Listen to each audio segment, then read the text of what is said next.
হাত্তা ইদা ফারিহু বিমা উতু, আল্লাহ বলেন জালেম পাপী নাফরমান আমার দেওয়া দুনিয়ার একটু সুযোগ সুবিধা আরাম আয়েশ আমি তারে দিছিলাম, সেগুলো পেয়ে অহংকারী হয়ে গেছে। আল্লাহ বলেন আখাযনাহুম বাগতাতান, হঠাৎ করে আমি তাকে ধরে ফেললাম। ফাইদা হুম মুবলিসুন, ফলে সাথে সাথে সে নিরাশ হয়ে গেল, হতাশ হয়ে গেল। হায় কি হলো, কি হলো?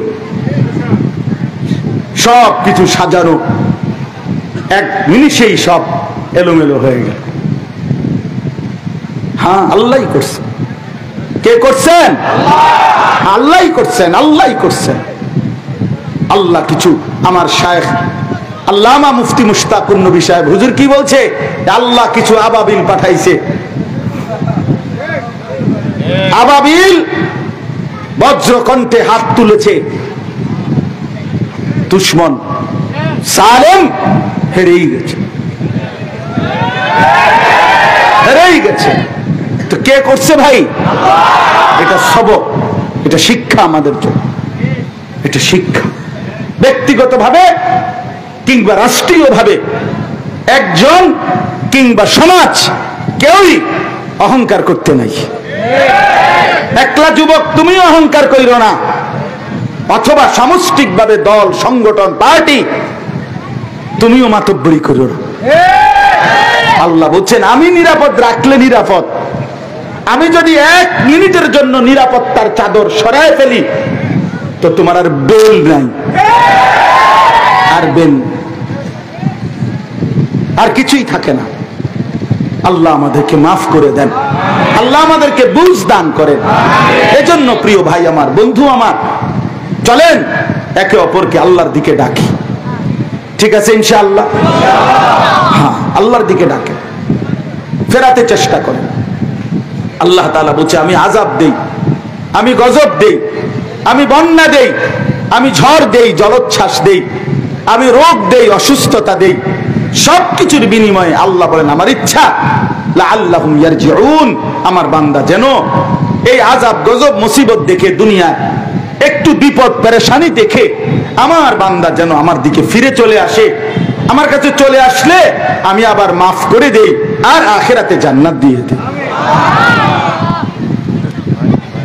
এই জন্য আমরা প্রত্যেকে ইনশাআল্লাহ মানুষকে, এই জবানের বরকত হবে তখনই, এই কথা বলার সার্থকতা তখন, এই কথার যোগ্যতা পাওয়ার সার্থকতা তখন যখন আমি আপনি মানুষকে আল্লাহর দিকে ডাকবো। তো ইনশাআল্লাহ সবাই ফিকির করবো তো ইনশাআল্লাহ।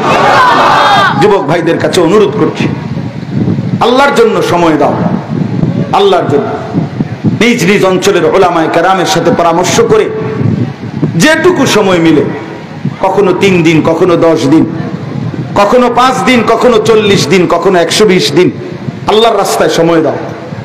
দেখবা ইনশাআল্লাহ চেহারা বদলাবে, আখলাক বদলাবে, জিন্দগি বদলাবে। যে তোমারে বলছিল বদনাম, তুমি তখন তারে বলতে পারবা যে এই দাওয়াতের বরকতে, তাবলীগের বরকতে আমার জিন্দগির এই পরিবর্তন হয়ে গেছে। আল্লাহ আমাদেরকে তৌফিক দান করেন। 2 নাম্বার কথা, বাকি 2টা সংক্ষেপে বলি। 2 নাম্বার হলো আমিলা সালিহান। আল্লাহ তাআলা বলেন সেই আহসান যে সমস্ত আমল করে বিশুদ্ধভাবে। কিভাবে? কিভাবে? কিভাবে? বিশুদ্ধভাবে। আমিলা সালিহান, যে আমল করে বিশুদ্ধ। বিশুদ্ধ আমল মানে নেক আমল। যেটা বিশুদ্ধ আমল সেটাই নেক আমল, যেটা নেক আমল ওইটা বিশুদ্ধ আমল। অর্থাৎ আমল যদি বিশুদ্ধ না হয় সেটা নেক আমল হয় না, আর নেক আমল না হলে আখিরাতের প্রতিদান মিলবে না। নামাজে পড়ছেন কিন্তু সহি হয় নাই, বিশুদ্ধ হয় নাই, তাহলে সেই নামাজ আপনার আখিরাতে সুফলতা আনবে না। কোরআনুল কারীমে পড়ছেন আপনি কিন্তু সেটা অশুদ্ধ, ভুল, আল্লাহর নবী বলছে রুব্বা কারিইন লিল কোরআন ওয়াল কোরআন ইয়ালআনহু, বহু লোক কোরআন পড়ে কিন্তু কোরআন তার জন্য লানত করে, অভিশাপ দেয়, তোর রূপে খোদার গজব পড়ে, তোর রূপে আল্লাহর গজব। তুই এটা কি পড়লি? আমি কোরআন তো এভাবে নাজিল হই নাই, তুই এমনি কা করলি? তো এমনি পড়লি কেন? এই অশুদ্ধ কোরআন পড়লি কেন? কোরআন অভিশাপ। হ্যাঁ, আল্লাহ তাআলা কোরআনুল কারীমের মধ্যে বলছে কারা মুনাফিক জানো? আল্লাহ বলে শোনো, ইযা কামু ইলাস সালাতি কামু কুসালা, যারা নামাজ আদায় করে অবহেলার সাথে, নামাজ পড়ে না এটা না, পড়ে তবে গাফলতির সাথে, পড়ে নামাজে যখন দাঁড়ায় তো অবহেলার সাথে, অলসতার সাথে।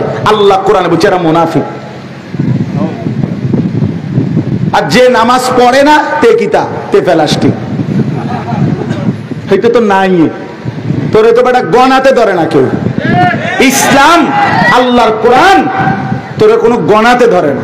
হ্যাঁ, বেনামাজিরে কোনো আইটেমের মধ্যে নেই, জানেননি? আমি তো পড়ে দেখছি কোরআন শরীফের মধ্যে বেনামাজিরে কোনো মানুষের কাতারেই ধরে না। আল্লাহ বলছে এটা কোনো মানুষে না, এটা যে মনের ইচ্ছা মতো চলে, আমাকে সেজদা করে না। আল্লাহ বলেন সরাসরি কোরআনের আয়াত, আল্লাহ বলেন এটা কাল আনআম, এটা চতুষ্পদ জন্তু, হাইওয়ান, জানোয়ার। তো তোমারে তো মানুষের কোনো কাতারে পালায় নেবে না। আমি তো বালা প্লাস্টিক কইছি হিসেবে, তো তুমি প্লাস্টিকের কইতে হয়। ওয়া আমিলা সালিহান। এখন হলো বিশুদ্ধ আমল কি? বিশুদ্ধ আমল মানে হলো আমল বিশুদ্ধ হবে কখন? খোদার কসম, একটাই পদ্ধতিতে আমল বিশুদ্ধ হয়। কয় পদ্ধতিতে? আবার বলেন, কয় পদ্ধতিতে? যদি প্রত্যেকটি আমল, ওযু, গোসল, নামাজ, রোজা, হজ, যাকাত, জিকির, তেলাওয়াত, তাহাজ্জুদ, আওয়াবিন, ইশরাক, চাষ, যাই হোক, যদি সেই আমলটা হয় রাসূলুল্লাহ সাল্লাল্লাহু আলাইহি ওয়াসাল্লামের তরিকা মোতাবেক, সাফ কথা, যে আমল নবীজি সাল্লাল্লাহু আলাইহি ওয়াসাল্লামের তরিকা অনুযায়ী, সুন্নাত অনুযায়ী হয়, সেটাই বিশুদ্ধ আমল, সেটাই নেক আমল, সেটাই সহিহ আমল, সেটাই আখিরাতে কল্যাণকর। তাহলে প্রত্যেক আমল করতে হবে কি মোতাবেক? সুন্নাত মোতাবেক। কি মোতাবেক বলেন? সর্বশেষ কথা হলো আল্লাহ বলেন ওয়াকালা ইন্নানি মিনাল মুসলিমিন। তাহলে সব আমল যে সুন্নাত মোতাবেক করে সে আহসান, সে কি বলে? মানুষকে যে আল্লাহর দিকে ডাকে সে কি? আর 3 নাম্বার হলো ওয়াকালা ইন্নানি মিনাল মুসলিমিন, যে প্রতিনিয়ত সাহসের সাথে, গৌরবের সাথে, খুশি খুশি জবান দিয়া বলে আমি মুসলমানদের একজন। নিজের মুসলমান পরিচয় দিতে নিজের চেহারা, সুরত, লেবাস, পোশাক, দাড়ি, টুপি, কথাবার্তা, চাল চলন, লেনদেনের মধ্যে এভাবে তুলে ধরে যে এরকমটা কেন? কারণ আমি একজন মুসলমান। আমি দাড়ি কাটি না কেন? আমি মুসলমান। আমি কেন টুপি মাথায় দিই? আমি তো মুসলমান। আমি হারাম খাই না কেন? আমি যে মুসলমান। আমি গুনার রাস্তায় যাই না কেন? আমি যে মুসলমান। অতএব আমার কথা শেষ, আমরা প্রত্যেকেই চেষ্টা করব আল্লাহর দিকে মানুষকে ডাকতে, নেক আমল করতে, নিজেকে মুসলমানের পরিচয় দিয়ে ধরে রাখতে। আল্লাহ আমাদেরকে তৌফিক দান করেন। আজকের এই সম্মেলন আল্লাহ তাআলা কবুল করেন। যুবকদের, এলাকাবাসীর আয়োজনে আল্লাহ তাআলা বরকত দান করেন। আমিন। সুবহানাল্লাহি ওয়া বিহামদিহি, সুবহানাকাল্লাহুম্মা ওয়া বিহামদিকা।